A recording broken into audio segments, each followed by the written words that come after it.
Hey there, subscribe to my channel, and also press this bell icon so you never miss any new updates, cause whenever we upload new video you will get a notification on your phone. Part 1. You will hear a number of different recordings, and you will have to answer questions on what you hear. There will be time for you to read the instructions and questions, and you will have a chance to check your work. All the recordings will be played once only. At the end of the test, you will be given 10 minutes to transfer your answers to an answer sheet.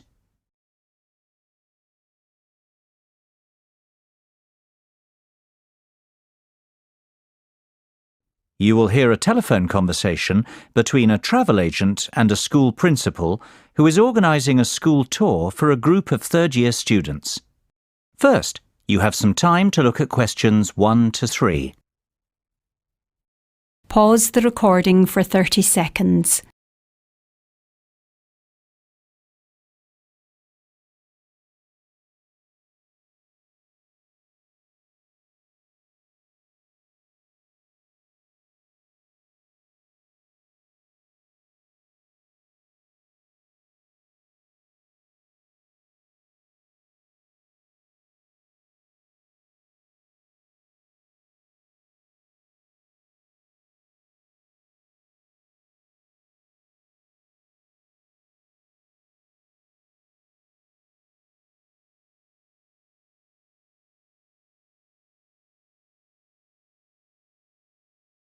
Now we shall begin. You should answer the questions as you listen, because you will not hear the recording a second time. Listen carefully and answer questions 1 to 3. Hello, McFadden's Travel. James speaking. How may I help you? Hi there. My name's Jonathan Presley, Principal of Sainsbury Secondary School. I am calling to ask about your early bird tour offer. I saw it advertised in the Evening Herald yesterday. Certainly, Mr. Presley. What would you like to know? Oh, please. Jonathan will be fine. Of course, Jonathan. How can I help you? Well, the first thing I'd like to know is, how long is your offer valid for? My third-year students are planning a holiday in early April. Will they qualify for the discount? The good news is, our special offer runs until the end of May. Oh dear, March. That's terrible. We've just missed out. On the contrary, Jonathan, it's May, not March. You will qualify for the discount. Oh, fantastic. And I'm only just getting started. The best news is yet to come. What do you mean? Well, tell me now, how many students are you planning to take on this tour? I expect there'll be about 45 students and 3 teachers accompanying them. Why? Are there any further discounts? There are indeed. We do a 25% discount on groups of up to 40 people. For you, we can offer an even better rate, a 50% discount. Wow! Is that on top of the 15% early bird discount? It most certainly is, which makes your total tour discount, 50 plus 15, 65%. Surely there's a catch. This is too good to be true.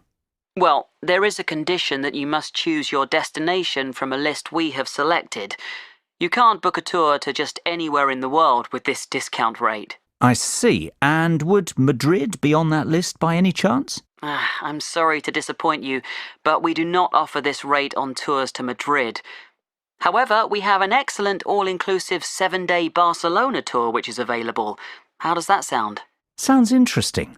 What is the total cost per student? Let's see.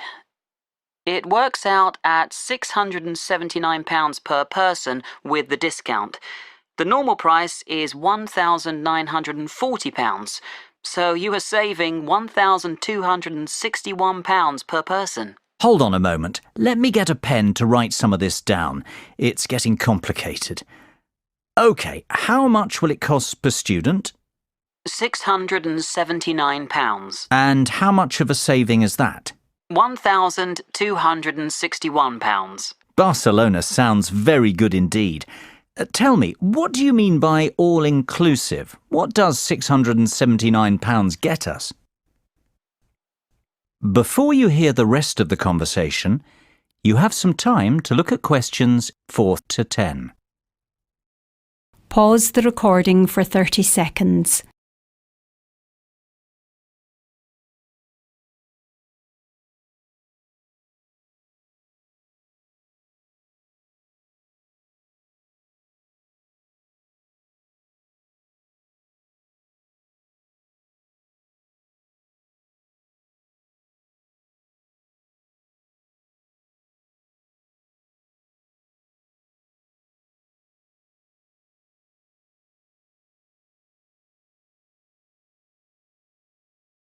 Now listen and answer questions 4 to 10. Well, that price covers flights, 3-star hotel accommodation and extras. James, I must say I'm very glad I called you this morning. This is a fantastic deal. It covers flights, accommodation and what else? Plus airport taxis, breakfast every morning, a city tour and theatre tickets. Great! And what about the teachers? The teachers can travel free of charge with the students. Well, I might just go on this tour myself. I've always fancied a trip to Barcelona. But for the children's sake, of course. Of course. Now, let's get to work on the booking. Exactly when were you planning to leave? The 7th of April, if possible. Yes, that's available. And can you confirm the exact number of students, please? It's either 44 or 45. Let me see. Yes, 45. Exactly 45 students. No, sorry, in fact that's 46. I forgot about Jenny McCarthy. She sent her application in late, so it's not in the same pile as the rest. So that's the 7th of April and 46 students, correct? Yes, perfect. And 3 teachers. Is there a morning flight? Yes, your flight is at 7 a.m. on Monday the 7th of April. Arrive at the airport 2 hours before departure. The flight will take about 2.5 hours and you'll land at 10:30 a.m. local time. How does that sound? Sounds great. Can I give you my email address to confirm the rest of the details? Of course. It's jonathan.presley@sainsbury.com. That's JONATHAN.PRESLEY@SAINSBURY.com. And we'll pay by credit card if possible. That'll be perfect. What's your card number? It's 6676 6654 9743 1251. Expiry date 01 Jan 2015. And the name on the credit card? That's my own, Jonathan Presley. So £679 times 46 students. I'm going to charge £31,234 to your credit card. That's the total cost. Sounds fine. Great. Well, I think that's all we need for now, Jonathan. It's been a pleasure doing business with you. If you have any questions, please don't hesitate to give me a call. We'll be in touch next week to confirm the booking details. OK, and thank you very much for your help, James. Bye for now. Bye-bye, Jonathan. Speak soon. That is the end of part 1. You now have half a minute to check your answers.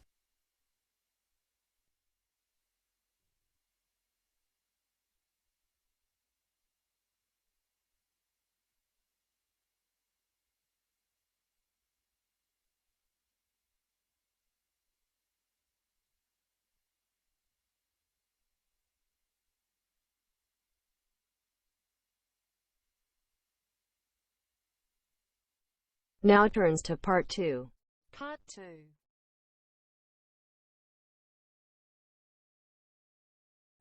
You will hear an extract from a talk about the history of motor racing. First, you will have time to look at questions 11 and 12. Pause the recording for 30 seconds.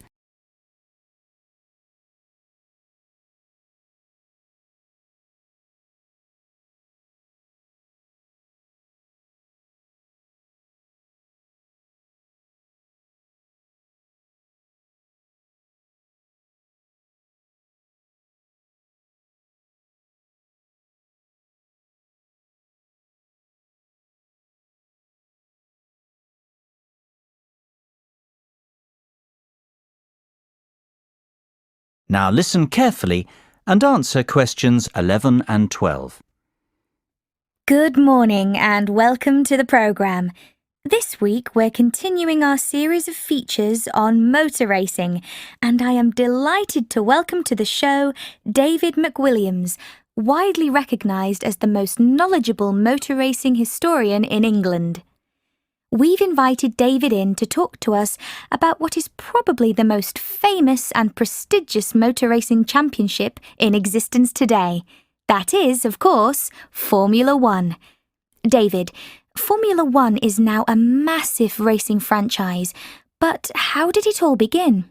Well, Formula One has its roots in the European Grand Prix Motor Racing Championship, which began in the 1920s. After World War II, the Grand Prix was transformed into a new championship format, the one we are familiar with today, Formula One. The formula stands for the rules which all the drivers and manufacturers must respect. The one signifies that this racing championship is regarded as the best in the world. The first World Championship race was held in 1950 at Silverstone in England. It was won by Italian Giuseppe Farina in his Alfa Romeo. Farina narrowly beat his teammate Juan Manuel Fangio of Argentina to the title, yet it was Fangio who would go on to dominate the sport for the rest of the decade, winning 5 world championships. As the years went by, the sport became a global phenomenon and grew from strength to strength, becoming the biggest commercial sport on the planet. Before you hear the rest of the conversation, you have some time to look at questions 13 to 20. Pause the recording for 30 seconds.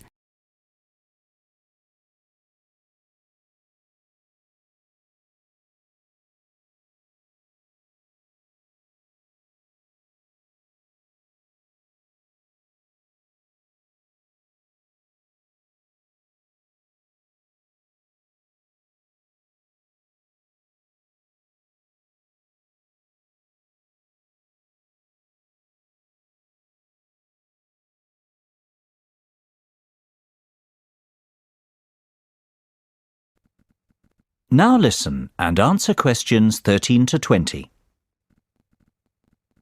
There's no doubt that Formula One is big business today, David, but what about the real heroes, the great drivers of Formula One, past and present? Who stands out as the best, in your opinion? That's an almost impossible question to answer, but I could narrow it down to 3 or 4 amazing drivers. Take your pick from any one of them. I'll start with the Grand Master of Formula One, the great Fangio, who I've already mentioned. He dominated the sport throughout the 1950s, winning 5 titles in all, his first in 1951, his last in 57, a record that stood for 46 years. Indeed, he was the first multiple championship winner. Fangio was a fiery and spirited Argentinian who never gave up. His greatest moment came in winning the 1957 championship, when he came back from a disastrous pit stop to recover a 30-second deficit and take the championship on the last lap of the last race of the season. That was, of course, to be the last time he'd win the title. Another undoubted great is Brazilian Ayrton Senna. Senna won the world title 3 times, the first being in 1988, the last in 1991. Tragically, he died in a race crash the year after, to the dismay of millions of fans watching the race unfold live on TV. Senna was best known for his skills driving in the wet, and he won the Monaco Grand Prix, on what is regarded as the most difficult racecourse in Formula One, more times than any other driver. Perhaps because of this, he is regarded as the most naturally gifted driver to have ever sat behind the wheel. Another very talented driver was Frenchman Alain Prost. Prost won the driver's title 4 times during his career. His first title victory came in 1985 and his last arrived in 1993. Of course, Prost will always be remembered as the driver with the 3rd highest number of championship victories, and perhaps even more for the fact that he was a great rival of Ayrton Senna. Those two had many great battles. Last, but not by any means least, Michael Schumacher is the most recent of these driving greats who deserves a mention. His first title was won in 1994, and he continued to dominate Formula One until he won his last title in 2004. Schumacher holds many driving records, including most drivers' championships, race victories, fastest laps, pole positions, points scored, and most races won in a single season. He is also regarded as the greatest driver on paper, having won 7 world titles. It sounds like Schumacher is in a league of his own. Is he not clearly the best then, David, based on his record? It's not that simple, unfortunately. These drivers all raced in different eras, with different cars and under different circumstances. I don't believe we can say one was the out-and-out best, but rather that each was the best of his time. That's praise enough. That is the end of part 2. You now have half a minute to check your answers.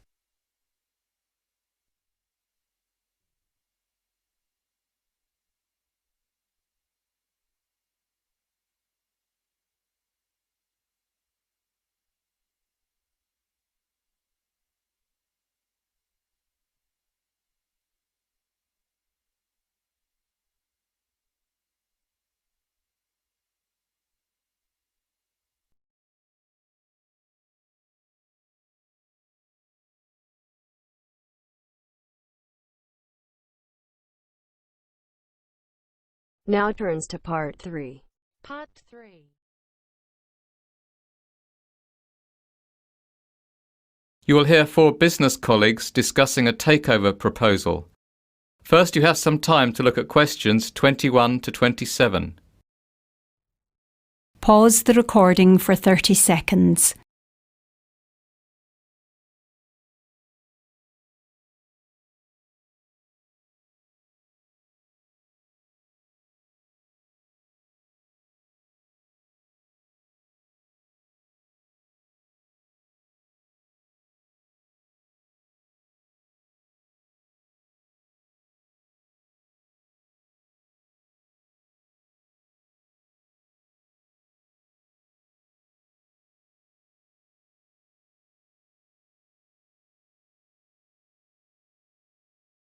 Now listen carefully and answer questions 21 to 27.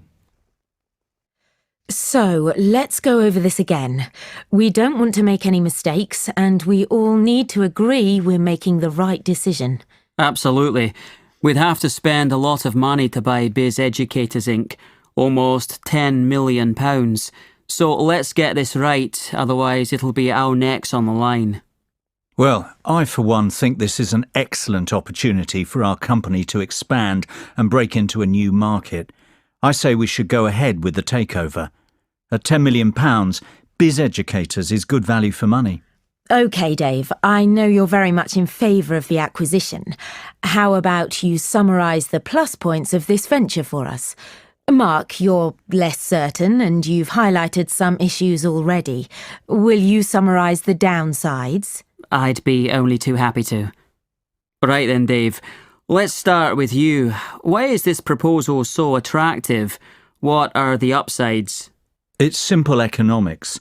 Biz Educators has a proven track record and is an industry leader. It is a well-respected company with a great name, has generated excellent goodwill, and has consistently made a gross profit of more than £500,000 per annum with a great shareholder return. Yeah, but what about the net profit? That's not nearly as high. In fact, last year it made a net loss of £100,000. Mark, that's only because it invested in a new manufacturing plant. That's a long-term investment to secure the company's future. In fact, it's a good thing, not a bad thing. It shows that the company has a clear and ambitious strategy going forward. Besides, a £100,000 loss is very small in real terms. It's hardly worth being concerned about. That loss will be clawed back within 2 years if the projected profits for 2012 and 2013 materialise. The forecast is for a net profit of £500,000 in 2012 and £1 million in 2013. The figures speak for themselves. This is a sound investment. I have to agree with Dave. Why are you so sceptical, Mark? I see where Dave is coming from, but we're overlooking some vital facts. First of all, this company wants to remain an independent entity. Hostile takeover bids are fraught with danger. We know from experience. Remember Davidsville Inc.? We spent a fortune researching that company and creating a workable business plan, only for the merger to fall through. Mark's right. It is always difficult to buy a company that doesn't want to be sold. Davidsville was a disaster. Continue, Mark. That's not my only concern. I'm also worried that Biz Educators is a production-based company. We have no experience running companies like that. Our market is investment banking and trading. We would have to hire outside managers to run Biz Educators for us. That's going to cost more money. Look, I'm not saying it can't be done. I'm just saying this is a high-risk venture. Plus, there's no synergy. Our business is totally different, so we can't save costs by combining departments. Well, we can certainly see that this decision is not straightforward by any means. Maybe, but we have to come to a conclusion soon. It's almost 5 o'clock. What's the hurry? Can't we postpone our decision and discuss the takeover proposal again tomorrow? Mark, have you forgotten that we have to have our conclusions ready for tomorrow's board meeting? That's when the official decision will be made. Before you hear the rest of the conversation, you have some time to look at questions 28 to 30. Pause the recording for 30 seconds.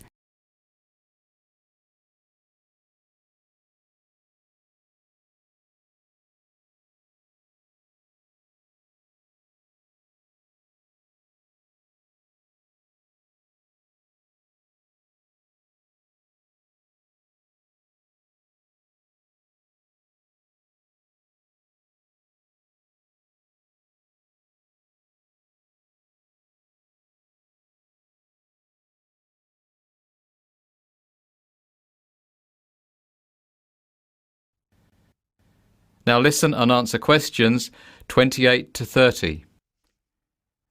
Goodness, it almost slipped my mind. Well, we'd best move on. Mary, John, you were uncertain before.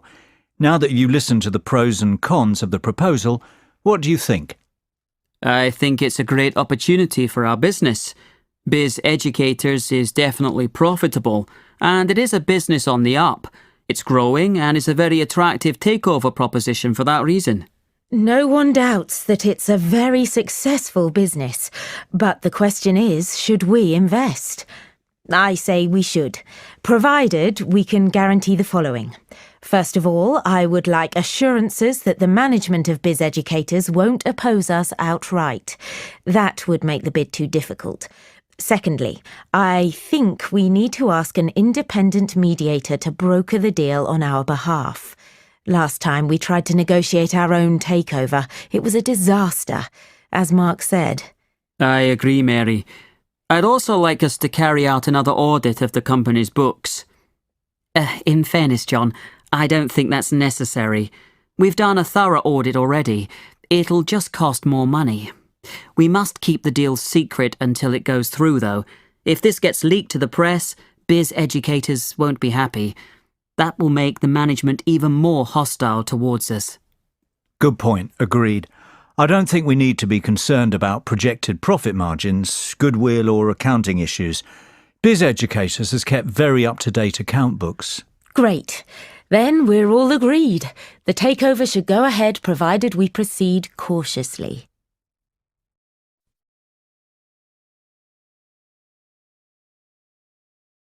That is the end of part 3. You now have half a minute to check your answers.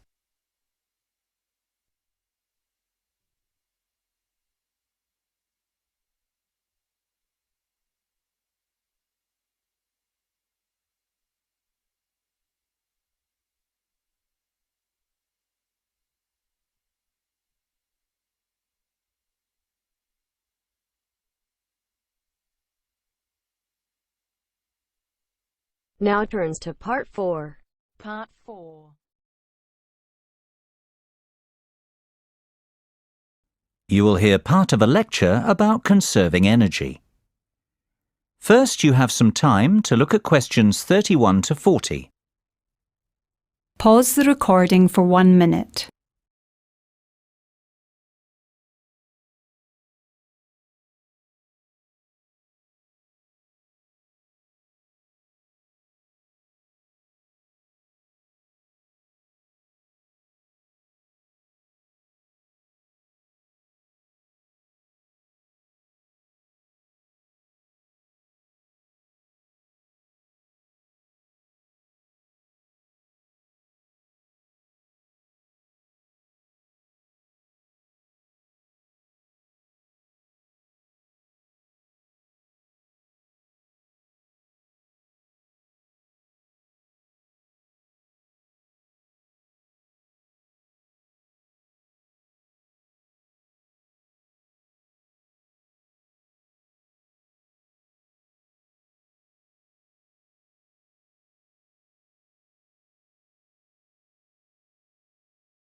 Now listen carefully and answer questions 31 to 40. I'd like you to give a warm welcome to our guest speaker today, Dr. Sophia Martin from the Faculty of Science. Dr. Martin is an expert in energy conservation, and she's going to talk to us about ways we can conserve energy in the home. This is a very important subject, as the world we live in is facing dramatic and potentially destructive climate change as a result of our excessive wastefulness and aggressive exploitation of natural resources. Thank you for the kind words, Alice. You are quite right. We face an unprecedented climate crisis, and it is up to each and every one of us to do our bit to help stop global warming. Believe it or not, if we all took some simple steps, we could dramatically reduce our carbon footprint and help protect the environment. It is not a cliché. It is not silly nonsense talk. One person really can make a difference, and I hope that after my speech today, you will understand how. But first, what exactly is your carbon footprint? Basically, it's how much you pollute the environment as an individual, or rather what volume of greenhouse gas is emitted into the atmosphere because of your day-to-day activities. The key to stopping global warming is for each of us to reduce our carbon footprint. And if we conserve energy in the home, we can achieve some truly dramatic results. Our homes are actually very inefficient from an energy conservation perspective. Indeed, more than 65% of all homes aren't insulated enough. This means that they lose heat, and that homeowners waste a lot of energy, not to mention money, on heating during winter. So, the first step is to fit adequate insulation in the attic and outer walls of your home. This can reduce your heating bills by as much as 25%. What's more, the government offers grants to people who want to have their homes re-insulated, so it isn't a very expensive process, and you will probably recoup your investment within a couple of years. I would encourage everyone to consider this course of action. Both your wallet and the environment will thank you. Believe it or not, there are even simpler things we can do. For a start, never paint your interior walls in dark colours. Dark colours absorb heat. Therefore, you will waste more energy trying to keep your home warm. Always use light colours on interior walls. Did you know a dishwasher that is 50% full uses almost the same energy as one that is 90% full? The moral of the story is to wait until your dishwasher is packed before switching it on. It'll save you and the environment. The same is true of most household appliances, so try to use them only when necessary. Another startling fact is that replacing just one normal light bulb with an energy-efficient light bulb will save you £25 over the lifetime of the bulb. Now, just imagine the savings if you replaced all the bulbs in your house.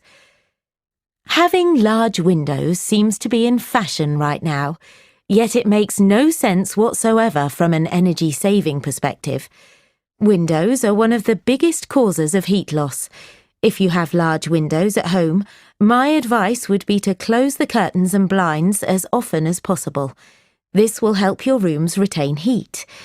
Another simple way to retain heat is to close all inside doors, especially ones which lead into cooler parts of the house. Carpets and rugs are great floor insulators. It's a good idea to have these fitted in rooms where heat retention is an issue. I would strongly advise people to consider erecting solar panels on their roofs. You don't need to live in a constantly sunny place to reap the benefits of these. Even our English weather will suffice. Solar panels can generate enough energy to heat your entire hot water supply, which is fantastic when you think how much you pay for this service at the moment. And of course, I would encourage people to continue recycling and composting waste. The next generation will thank us if we act now, and rightfully condemn us for failing to. Well, I can only hope you have found this speech informative and that I have highlighted the importance of the individual to the cause of environmental protection. Thank you for your attention. I'll hand you back to Alice now. That is the end of part 4. You now have half a minute to check your answers.